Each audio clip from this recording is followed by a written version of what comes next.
at me. Help me tell them. Trials do not come to stay.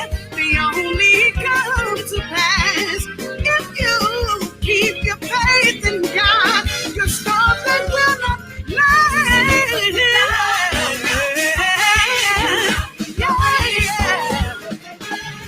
Jesus, He never fails. Oh, Jesus, He won't ever.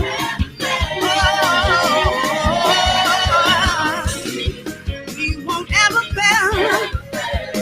I'm trying for myself, and I know that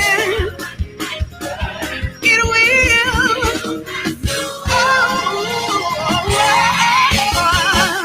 Jesus won't ever. He won't ever fail. See, I know that Jesus.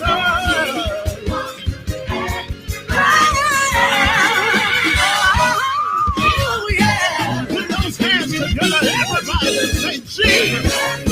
God, He will never. If you're glad about it, say Jesus. He will never, never, never, never. I'm glad to know that God is on my side. And if He's on my side, He will never fail. Hey, yeah. He will never fail. He will never fail. If you're sick in your body, He can heal you. He will never fail. I'm trying for myself. I know Trials only come. Yeah. That's the name. Make you strong. Make you strong. In the rain. Yeah. Keep the faith. Keep the faith. Hold on to God. Amazing grace. Say He won't fail. He won't fail. No, He won't. It's impossible for God to lose. He is Alpha and Omega. He's the beginning and the end. If He started, He will complete it. He will complete it in your life. He won't fail. Oh, I serve a perfect God. I serve a faithful God.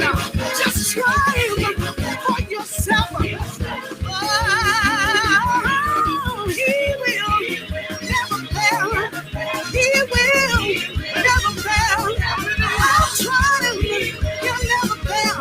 You can be healed. You can be delivered. You can be set free. He will. He will. He'll show up. He put His word over my life. And I'm the head, never the tail. I'm the lender, not the borrower. I'm above, never beneath. He will. Come on, Myron. Can you help us say He won't fail? I tried Him, and I know I tried Him, and I know He won't. He was there for me when I needed Him most. Connecting the community through gospel. The new 980 AM WDDO Perry, Macon. The views expressed on this program are not necessarily the views of the Glory 980 AM, the Glory Media Group, LLC, WDDO AM, its staff, management, or advertisers, but are the views and opinions of the participants of the broadcast.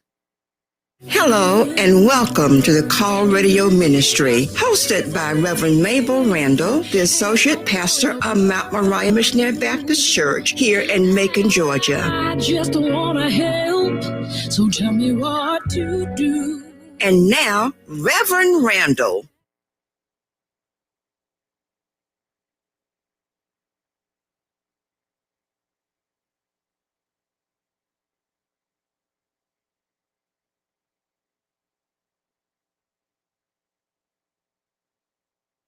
Listening will be able to ride along and listen, or you will be able to call in today. This is the Call Radio Ministry, and the call in number is 478-250-1444. 478-250-1444. And it's always a delight to be here on a Tuesday afternoon to share with the audience. I just want you to know that my sponsor is Charles Randall, my husband, who sponsors this ministry on WDDO. And I just want to say thank you so much, Charles Randall, for doing this for your wife, because we know that this is a way that the message of the Lord can get out, and it will get out. The things that he has shared with me, he'll be able to share with others as I talk about what is happening. We're going to open in prayer. Thank you, O Lord, for this day, for this is the day that the Lord has made. Let us rejoice and be glad in it. Lord, we thank you for making things possible for me here at WDDO. And Father, I can't help but to bless your name and give you glory and give you praise, because you deserve it.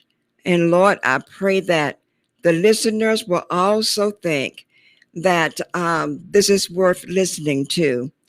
And God, we thank you for the vision that and the mission of this ministry. Thank you so very much.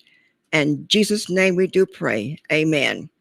Well, we just want to thank everybody for just being here. I see my good friend Robbie Shorts is watching. Hello, Robbie. Hope that you are doing well today. I know it's been a scorcher yesterday and today, but we know that God is able to bring us through, and he will. I do thank you for coming on today to the Call Radio Ministry. So what we are going to do today, one of the things that we are going to do is talk about the vision of this ministry along with the mission.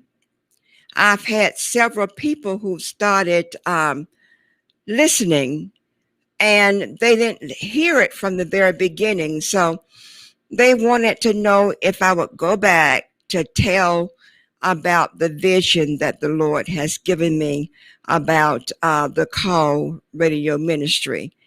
And the only thing that it is going to do is make us aware of the things that we should do in the church. The Call Radio Ministry is a ministry discussing leadership. And we started about leadership in the church, starting with the pastor, the associate ministers, pastors, the deacons, the deaconesses, the choir members, the missionary society, the evangelistic board, the Sunday school ministry, the educational arm of the church, which we know is the Sunday school, but we also have Christian education. So we talked about some of all of those things, and we talked at length about them. So the Lord gave me the vision of developing the Call Radio Ministry, because so many people were called into the ministry, but they did not go into the ministry for one reason or the other. Some said that the pastors would not give them a hearing. Others said that they told the pastor, and the only thing that he said was that, he'll pray about it. Others talked about how they were accepted, but they received no help in getting ready for that first sermon. And so I witnessed so many things that were going on with churches, and especially females who were called to the ministry. And so God gave me the vision of developing this ministry. I think the ministry has been very, very helpful because many people have tuned in and they have learned some of the various things that God has given me to say about ministry and leadership. When we talk about leadership, one of the things that we talked about was the definition of leadership. And when I looked at it and did some research about it, leadership is nothing more than a person having the influence to have other people to follow. That's just a simple definition. A person having the influence of having others to follow. That's leadership. If you are a leader in any organization, including the church, and you do not have the influence to have people to listen and to follow, then we know the only thing you are doing is walking. You are just walking. You are not leading. You are just walking. So when we think about leadership in the church, it's very needed, very much needed. It is what we say, if everyone wants to do the same thing as the pastor, then what other jobs are going to be done? You see, when God gave pastors a pulpit, something that they can go into and influence others about the word. When God did that, he opened the door that people can receive the preached word. People can receive the prayers. People can receive how singing is in the church and other things.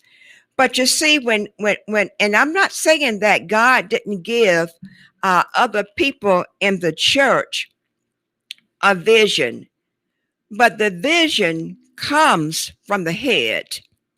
And in any church, the head we know is God.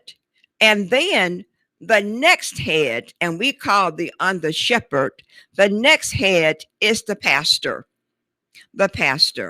And everything else should flow from that. Well, you might say, well, I have a relationship with God and God speaks to me also, but you're not the pastor. You are not the head of the church, the under shepherd. You are not that under shepherd. So God is not going to allow anything to go past the pastor unawares. That's why the pastor should know everything. And how many of you know that when you go to the church and the pastor is there and the pastor is giving instructions, whether he or she is, they're giving instructions to the flock, and we should be able to follow that. Well, one issue came about was when pastors gave people a license to preach. They went through the classes and they had their initial sermon. And then what happened? Sometimes conflict came into being. Why? Why did conflict happen? Because when others are brought in and the pastor is teaching them, telling them what it is that should be done, a lot of ministers, and I have found this to be true, especially with male ministers don't like to be told what to do. Some of them feel like, well, I'm just as grown as you are, and I know just as much as you do. So, I can get my information from God. That's not the order that God has it. That is not the order at all. So it's important to know where you stand in the church, your place, whether you are a male or whether you are a female. Now, you say, okay, the pastor is the head of the church.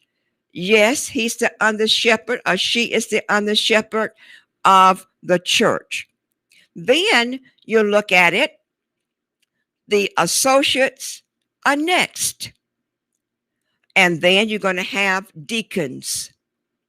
You're going to have deaconesses, or stewards, or stewardesses. Then you are going to have, you're going to follow the flow all the way down unto the last person that is in the graph for leadership. And you might say, well, what if an associate has an idea that he or she wants to bring before the pastor? How is that done? Simple. Number one, you never go to a meeting where there are others and you confront the pastor about an idea. That's not good. Especially if you're having Bible study, and you have people there and you want to bring up something that you want to express to the pastor. That's not a good idea. It is a good idea to call the pastor first and say, I have something I want to run by you. I don't want to do it in front of anyone else, but I do need for you to hear me. And that pastor will tell you what time to meet him or her at the office of the church. Or the pastor will say, well, I can't this week, but I can make an appointment for you next week. Don't push it. Wait until the next week when the pastor has a chance to tell you when he can meet with you. Because let me tell you, I've been there and I've done that. You would not gain anything going to Bible study and raising a question. You would not do that. And let me tell you, most pastors will put you in your place. Maybe not in front of everybody, but when it's over, when Bible study is over, they will call you to the side and tell you, don't you ever try that again. And you might say, well, so what do you need me for here at the church if I cannot express what I feel should be done? And the answer would be is that we have weekly meetings. I know at Mount Moriah, we used to have weekly meetings with the pastor and the other associates. We would meet on a Wednesday at 5:00, an hour before Bible study. And we had every opportunity to ask questions on what we felt was right, whether I want to express myself this way. And that's the way that it's done. You see, we don't need conflict in the pulpit. We do not need conflict in the pulpit at all, because it's going to lead to confusion and conflict with the congregation. And another thing that we should not ever do, we should not ever go to the congregation, members one by one, and tell them what you feel about the pastor and how he or she would not listen to you and this, that, and the other. And let me tell you, people have tried that before. And do you know what happened? It ended up being a church split. A church split. But let me tell you, the person that caused the split in the church, their church is going to have confusion and conflict as well. Because what you reap, you are certainly going to sow. So if you reaped havoc with your pastor, you're going to wreak havoc when you become pastor. If you are the head of the missionary society and someone comes to you with the complaint that they feel that they should be the one to be over the missionary society, well, number one, pastors pray about these leadership positions, and they approach others, and then they are trained. They are just not thrown to the wolves. They are trained. So you have to go through a training. You go to different seminars and Congress of Christian Education to learn about what your particular job is. That's what leadership would do to a congregation. Now, if anyone would like to call in to chime in, I really would like to hear your thoughts. That number is 478-250-1444. And you are listening to the Call Radio Ministry with Mable Randall. Give me a call and let's just discuss these things, because I'm really happy that someone suggested that we go back to talk about some of the things that we talked about at first, because this particular ministry started on Cherry Street about 3 years ago. So a lot of things that I did then, I have grown from that. But a lot of people want to know, well, how did it come about? And how did you do this? And how did you do that? And how did you deal with dealing with males in the church, at rather either as the pastor or associates? How did you deal with that? Well, carefully, prayerfully.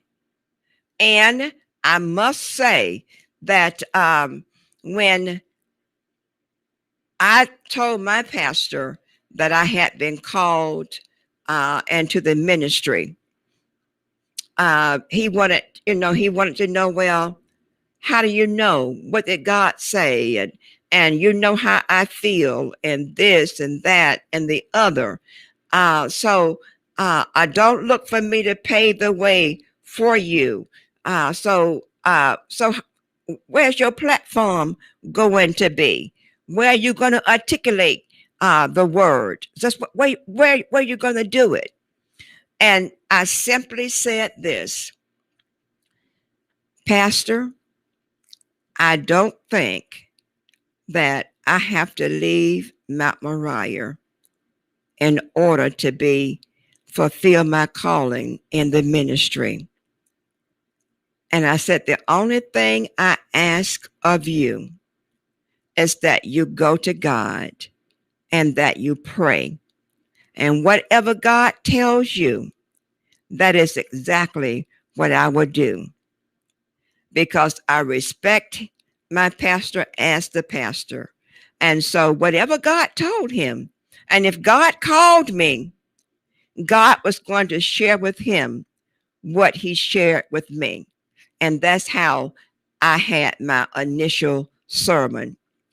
My pastor worked with me, and a lot of ministers, especially females, don't get pastors working with them to get them ready for their initial sermon.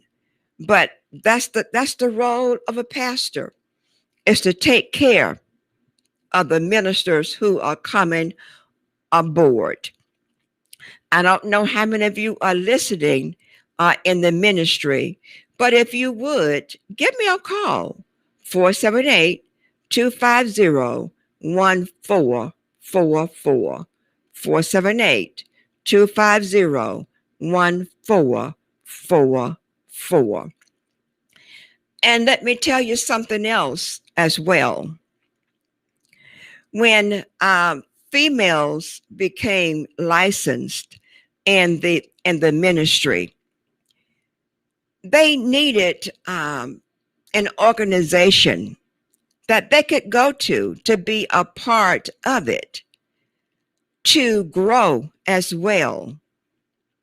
And one thing that stuck out with me and was told to me, not by my pastor, but someone else, is that we don't allow women in this organization. And one of the things that my pastor said when I shared with him was that, then, Mabel, why don't you pray about it and start a female ministry, clergy women ministry? Just pray about it and see what God says. And so that's what we did. We prayed about it. And at that time, it was Reverend Teresa Blash and myself. We are the ones that came together and started the Middle Georgia Association of Clergy Women, where we talked with women, where we tried to help women, that we taught women, how we trained women, how we went through every aspect of the ministry. And that's what leadership is all about. That's what leadership in the church is all about. Thank you, Mrs. Cersei, for coming on today. And we thank Lola Lindsay for coming on today. Thank you so much. Katina High, thank you for being on today. And of course, I have already acknowledged Robbie Anderson Shorts. I want to thank you all for being on today. And I would appreciate it if you are listening on the radio at home and you're not on Facebook, give me a call. 478-250-1444. 478-250-1444. It took me a long time to learn that sometimes men have difficulties in the ministry, be it an associate as well as women, because some pastors get the notion that they are being challenged, or sometimes jealousy creeps in, and that should not be. That really should not be in the ministry. And this is one of the other things about the call radio ministry, is to know where is my place, where is your place, how we can join together to bring God's program forth, how we can associate with other ministers outside of Mount Moriah, and to get things done. This is what leadership is all about. This is what it's all about. And one of the things that I do know is that talking about the various things in the church these 3 years, I have found that a lot of people are lost. A lot of people, now I'm not saying that they're not saved, they are lost as far as leadership is concerned. Well, why do you say that? I say that because when you are looking at leadership in the church, and the pastor or pastors will make a decision after praying about who to contact to be over a ministry. They go to that person, tell that person they prayed and God showed them. Well, they ask them to go and pray about it and then come back to them and let them know. And some of them did, and some of them did not.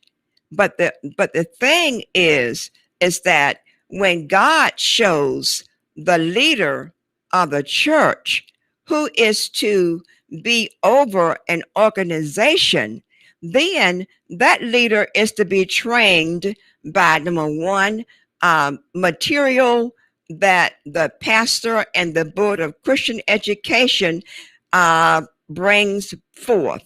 They bring forth some information that they should learn. One of the things that happened at Mount Moriah, we were encouraged to go to the National Congress of Christian Education. And it was just not to go and have a vacation. We had to go and work. I mean, we were up early in the mornings. 8 o'clock, we were headed to our classes, had an early breakfast, trying to find out that first day where we're supposed to go. The National Congress of Christian Education addresses every aspect of the church and the leaders in the church. So that's a good avenue.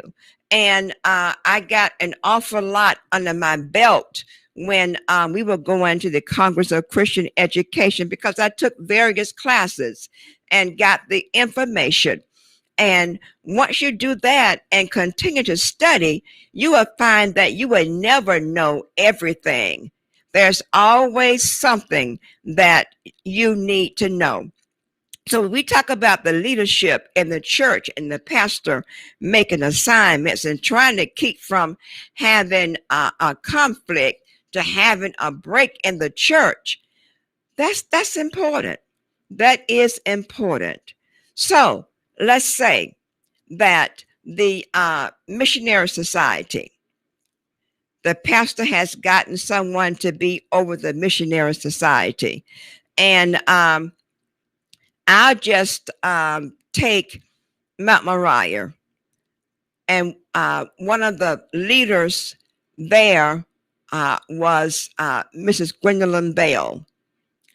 She was over the deaconesses. Over the deaconesses. She was over the deaconesses ministry. And she would go to Congress of Christian Education, and she would get all the information that she needed for that. And then the group would select the co-chair, the secretary, and then the program social committee members. They would get together to do that.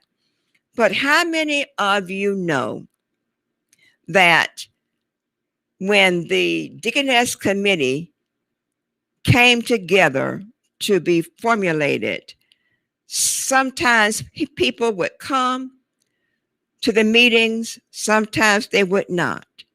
If anything happened and they didn't know about it, it was all the chairperson's fault. Not blaming themselves for not taking the initiative to find out what happened at the meeting.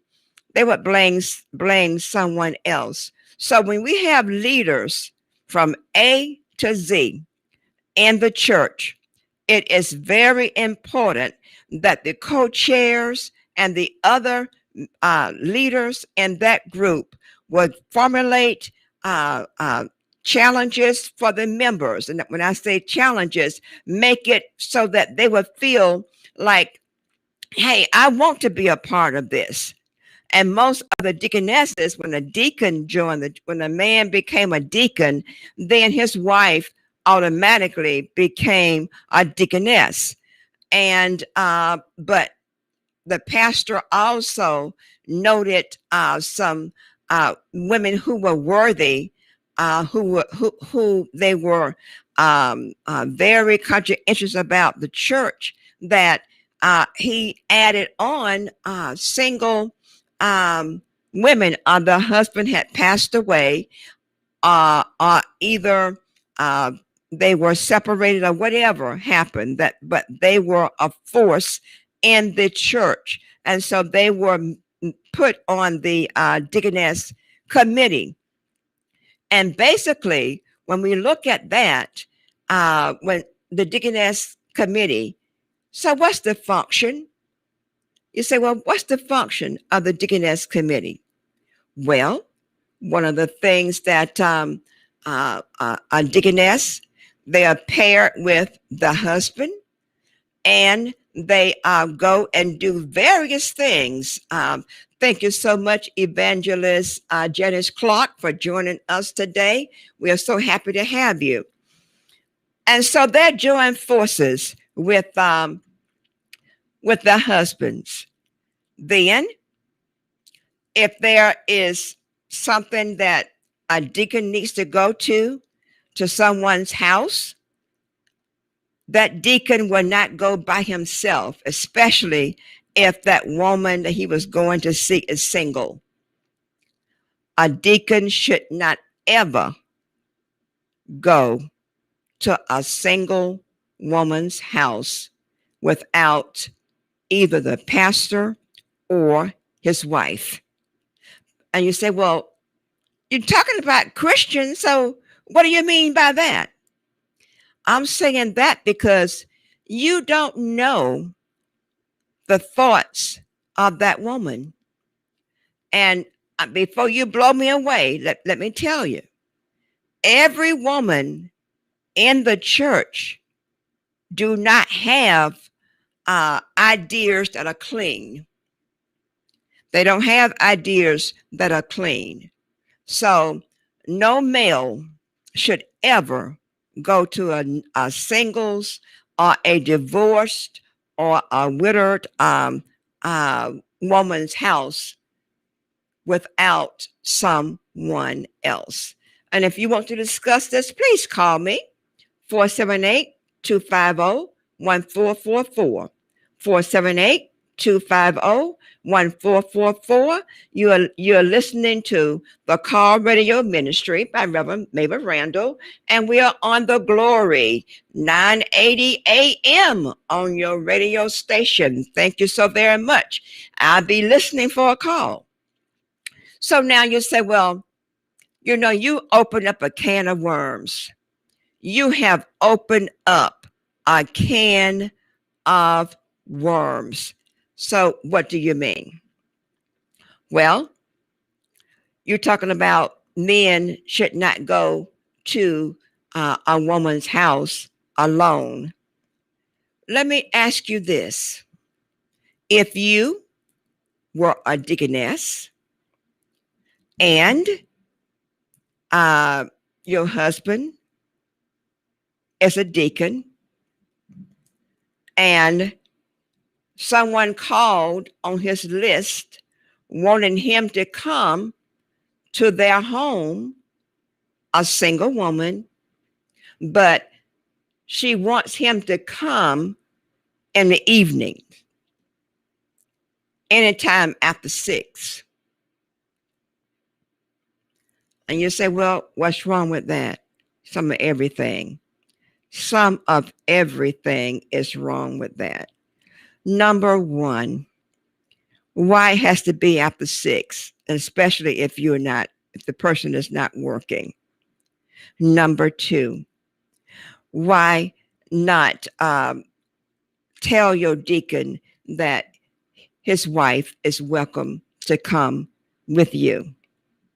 Number three, why would the person have a meal waiting on the deacon when he gets there?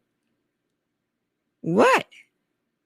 Well, things happen, people. Things happen. And if we are true to ourselves, we can say that of churches where deacons got into a whole bunch of trouble dealing with a single woman.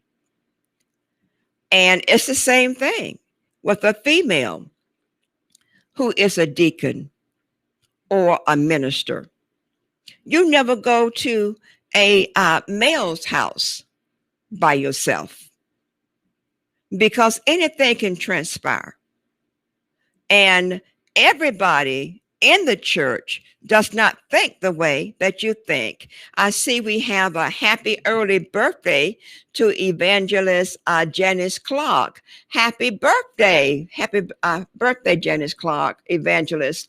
And we hope that you are going to enjoy your day. And we hope that you'll have many, many more happy birthdays. All right, let's go ahead and say, well, you have just kind of confused me today.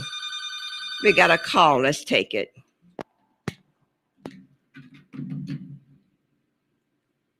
The Call Radio Ministry. Hello? Did I lose them? If I lost you, please call back. 478-254. No, 250-1444. If I lost you, please call back. 478-250-1444. I'll be waiting on your call. You might say, well, you're confused. You are just confusing me. Because everybody in the church, they are saved. Let me tell you something, sweetheart. Everybody in the church is not like you. Sure, there, people have gone up to say, I give my hand to the Lord. I confessing that I want to join the church.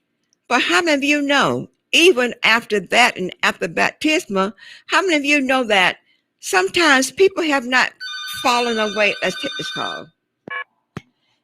The Call Radio Ministry. Good afternoon, Reverend Randall. How are you today? Hello? Sister Cersei, can you hear me? I can't hear you. Let's see. Okay, I can hear you pretty good. Huh? I can hear you. I think I need somebody to come cut this up. I can't hear what you're saying. Just a minute. Okay, certainly. Okay. Can you hear me now? I barely hear you. Okay.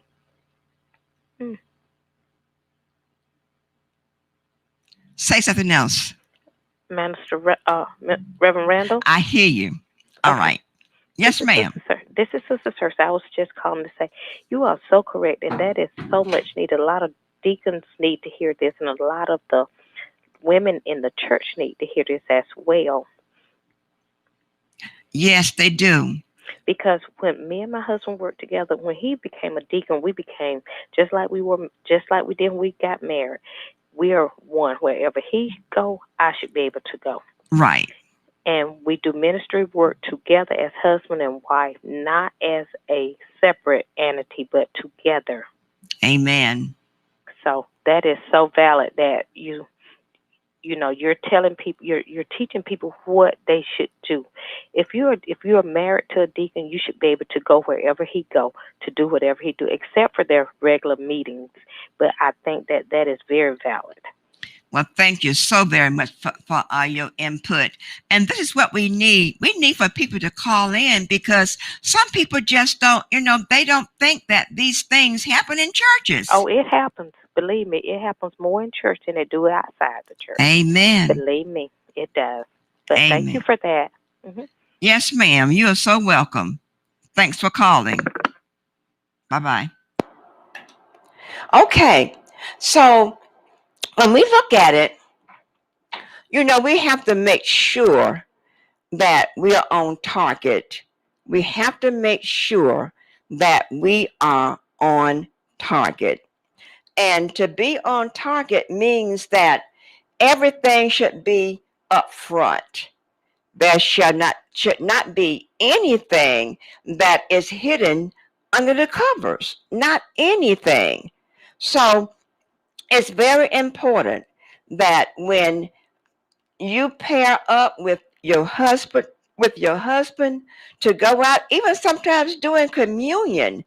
At our church, sometimes the deacon and his wife will go together to serve communion.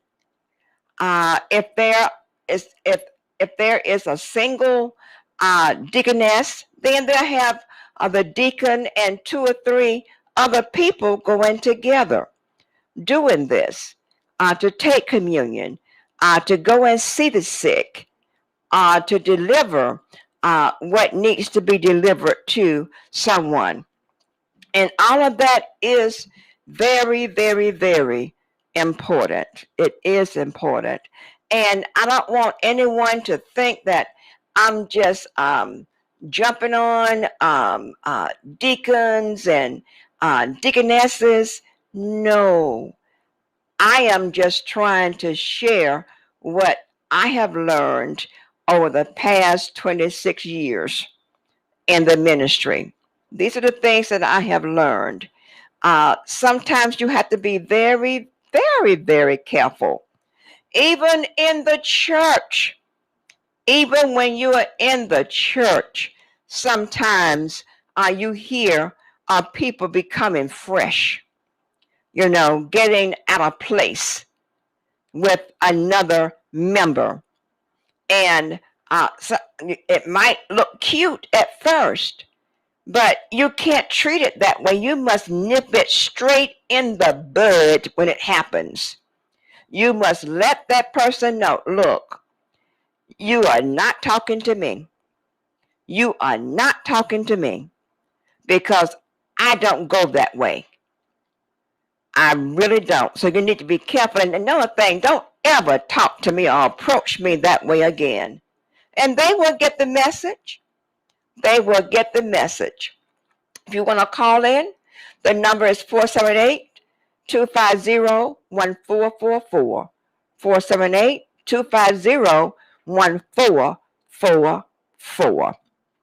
Now, when we look at the church and the leadership in the church and how the format looks on paper, if it's smooth on paper, it should run smoothly in those meetings, because every leader goes to a every 6 months leadership meeting at the church, and they plan what's going to happen in their ministry for 6 months. They do that, and then after that 6 months, they go again. And they come up with a year's plan on what you're going to do. You see, if you are the leader, you should have a blueprint of what is expected of you. You should have a blueprint, and you should be able to give this blueprint to your members of your committee. You should not be trying to do it all by yourself, because that's going to cause a rift. You should use other people in the ministry to get it done. But you should not assign everything away from the chair and the co-chair. The chair and the co-chair are not there just to give orders. They're there in the ministry as well. So as the leaders are enthused, the members are enthused. If the leaders act like they don't want to do anything, the members don't want to do anything. So leadership is important. It is very important. And so how can you expect for the people to follow through to do something in your committee if you are not doing anything? You are just saying, well, okay, Miss So-and-so, you do this. Miss So-and-so, you do this. Miss So-and-so, you do that. Or either they say, well, who wants to do this? I think that's wrong. Because a leader should know who is capable of doing what. Otherwise, that leader has not done a good job. They should know who is capable of doing what. And when I look at leadership and how we are supposed to pass down things for our members to do, we can't be so afraid that another person will do better than we are doing. This person is trying to take my job. No, that's not true. That's not true. this person is trying to do what you ask them to do, and they can't help it because they are very sincere in what they are doing, that they are prepared when they come back. And you should be happy that they are prepared, because it tells you that if you are out of sync, then you have someone else who would be able to fill those shoes. You'll be able for another person to fill those shoes. And now we're talking about deaconesses. I want to go back to the missionaries. I want to go to the missions in the church. I don't know whether this person knew I was going to do all of this today, but she really sparked an interest in me when she asked me to go over some things. The missions in the church. Well, what is the purpose of the missions board? Some might say, well, we get together once a month to somebody's house, and then they prepare food, and we do the lesson, and after the lesson we eat, and then we say, well, who's going to host it next time, and so forth and so on. That's not missions. That is not missions. That's you filling up your gut to eat at somebody's house, even though you might be studying the lesson. But missions happens on the outside of the church. When someone is burned out in your community and you are aware of it, that's missions. If someone in the church is ill and they live by themselves, we should get a committee to go in to make sure that this person is her personal hygiene just should be the way it should be.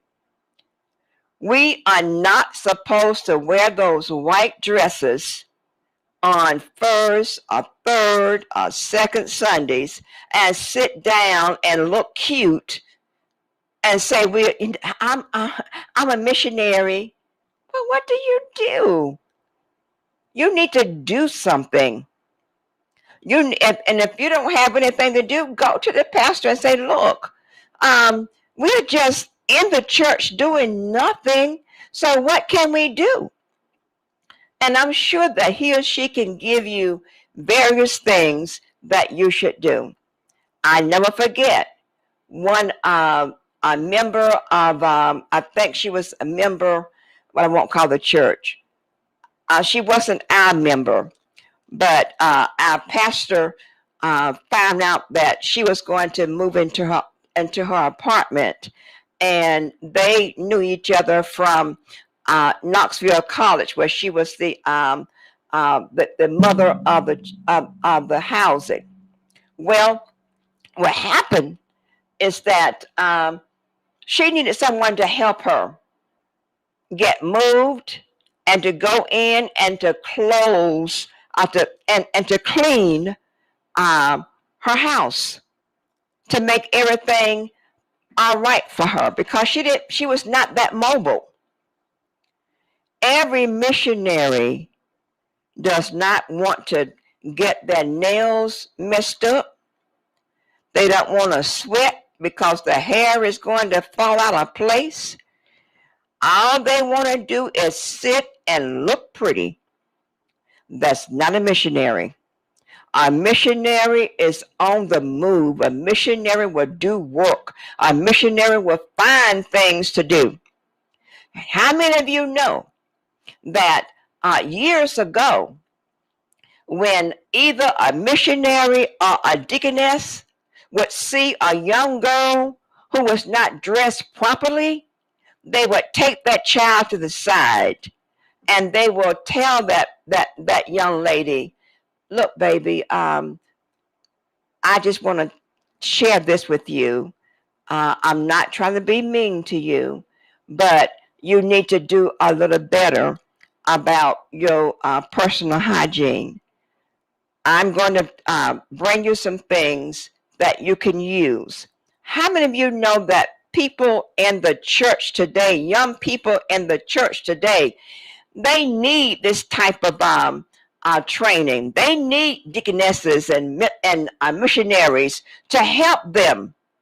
How many of you would just sit back and say, oh my goodness alive, her personal hygiene is not that much. Well, what's wrong with you? Why can't you help that person?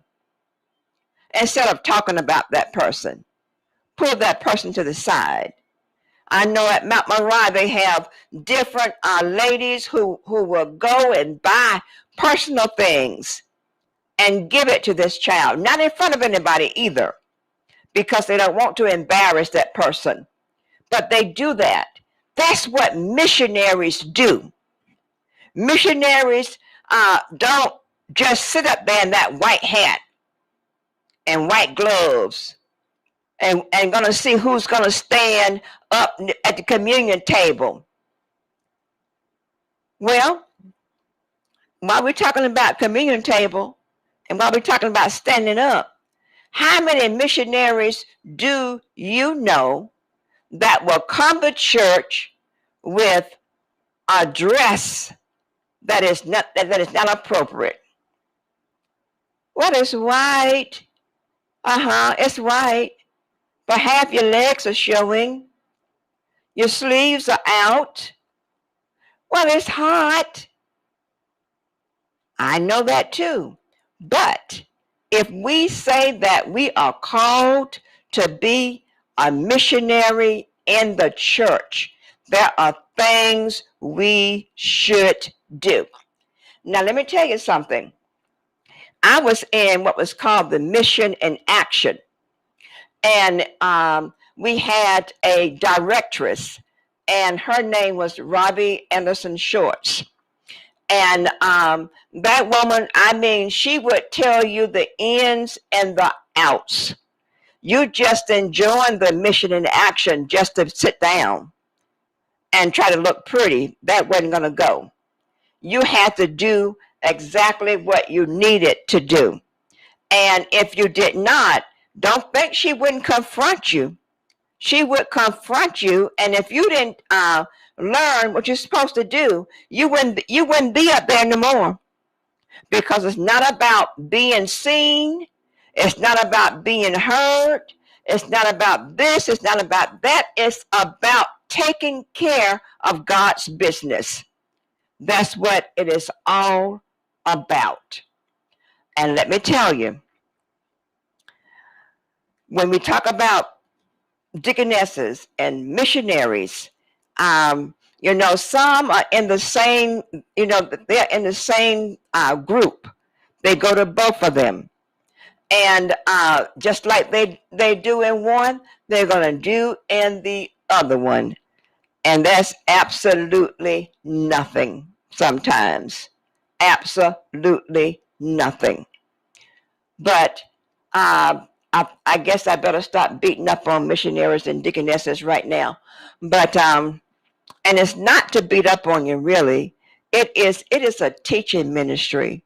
This is a teaching ministry that helps leaders of various organizations or ministries in the church what should and should not be done. Now, don't think that, I had it all together. I had to learn. And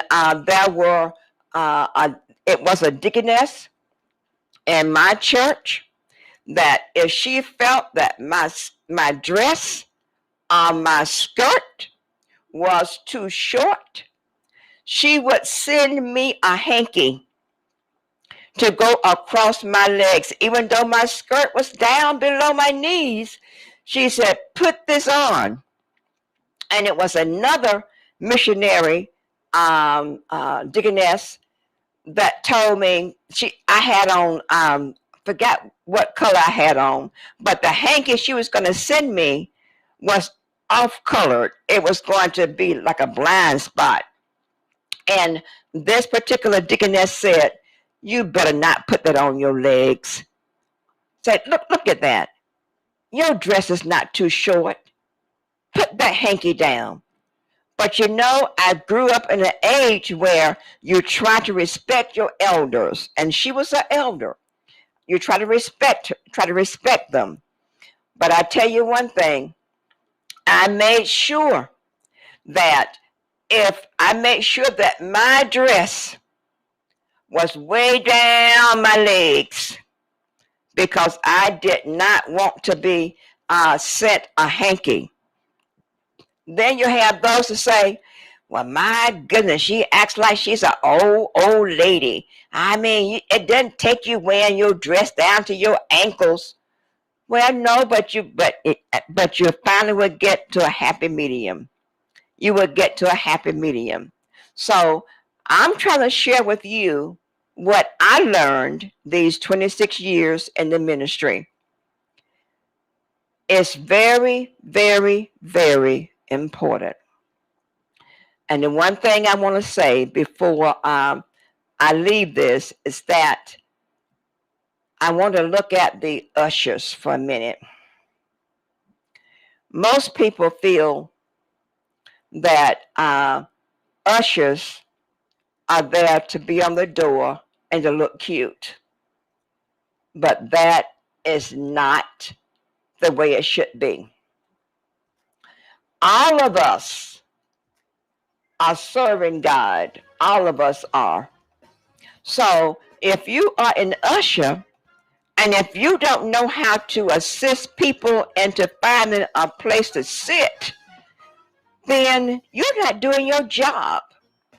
Or if you are not trying to make sure that person feels welcome when they come into your church, you have a solemn face, no smiles, no nothing, then you are not being a good usher. From the pastor to the janitor, we are all serving God. And as Cynthia Cersei said, we are being a servant. We are just nothing but servants. That's all we are. Well, I hear my cue that it's time for me to wrap up. I hope that I have said something in this review today, and I thank the person that asked me to do this, to go over some of the things that I had gone over when I first started. Because sometimes we get kind of laxed, and we don't tell people the skinny truth or the naked truth.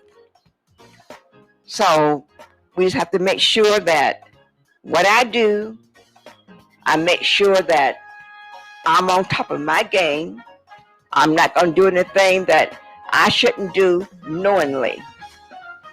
So when I give these little tidbits, and I know sometimes I get excited, but just know that I'm here to help. If you want to send me a personal email, give me an email at Mayrand, MAERAND 111 at AOL.com. I'll be more than happy to receive your email. I'll be more than happy to discuss anything with you, but I do appreciate it if you would call in to discuss it. I hope each of you will have a blessed day and a blessed evening, and that you will have some fun. Are not necessarily good night, of the Glory and God bless you, and so do I. Bye-bye for now. WDDO-AM, its staff, management, or advertisers, but are the views and opinions of the participants of the broadcast. Connecting the community through gospel. The new 980 AM WDDO Perry.